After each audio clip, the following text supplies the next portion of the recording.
Once upon a time, in a not-so-distant future, humans faced a dire situation on Earth. A calamity struck, forcing them to abandon their home planet and seek refuge elsewhere among the stars. As the urgency grew, a decision had to be made: which celestial body would become their new sanctuary? The answer, for many, was Mars. Mars, often dubbed the Red Planet, held a certain allure. It was Earth's closest neighbor in the cosmos, a rocky planet with an atmosphere, albeit much thinner than what humans were accustomed to. But make no mistake, Mars was no paradise.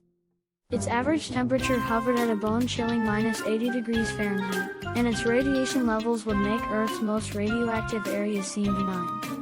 The idea of terraforming Mars began to take root. Could humanity transform this harsh, barren landscape into a place hospitable for human life?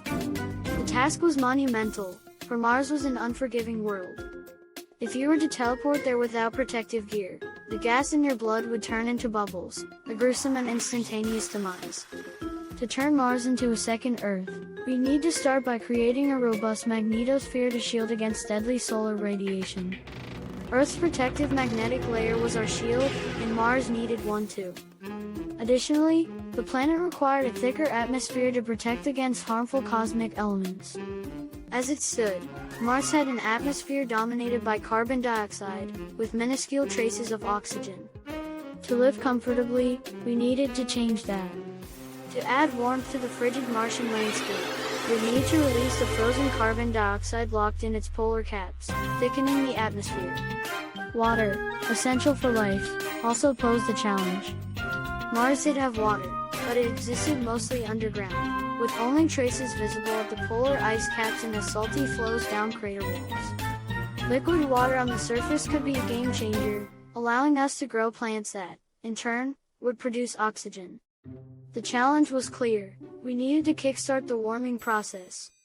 Enter Elon Musk's audacious plan: nuclear energy. His vision involved creating a continuous flow of low-fallout nuclear fusion explosions above Mars' atmosphere, effectively mimicking artificial suns. These explosions would warm the planet, melting ice caps, and thickening the atmosphere further. It was a grand scheme but came with an astronomical price tag. Other strategies included diverting asteroids to the planet's poles, producing massive amounts of greenhouse gases, or even deploying a colossal space mirror to reflect additional sunlight onto Mars.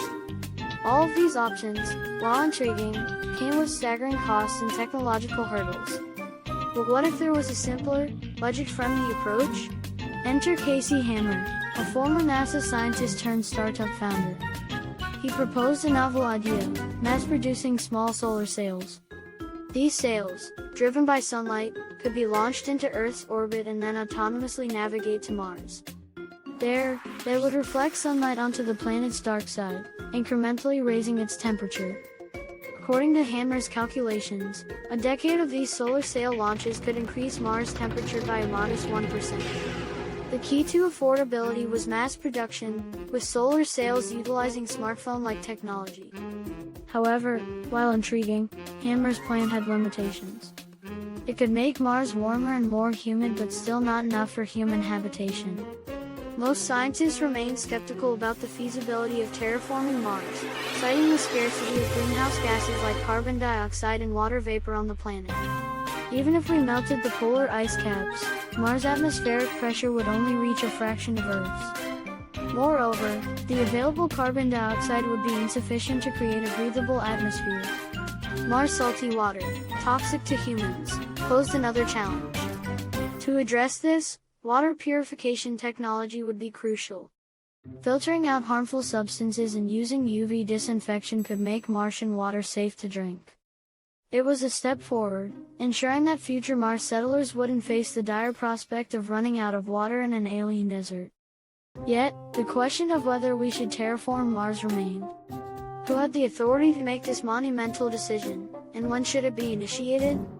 What if undiscovered indigenous Martian microbes existed, and our terraforming efforts threatened their existence? As humanity contemplated the possibilities and perils of making Mars livable, one thing was certain: the journey to transforming the Red Planet into a new home would be a monumental undertaking. The cosmos held both wonder and challenge, and Mars stood as a testament to our relentless human spirit. Our determination to explore the unknown, and our enduring quest for survival among the stars. So, dear viewers, what do you think? Share your thoughts in the comments below as we continue to dream, explore, and ponder the future of Mars and the boundless possibilities it holds for humanity.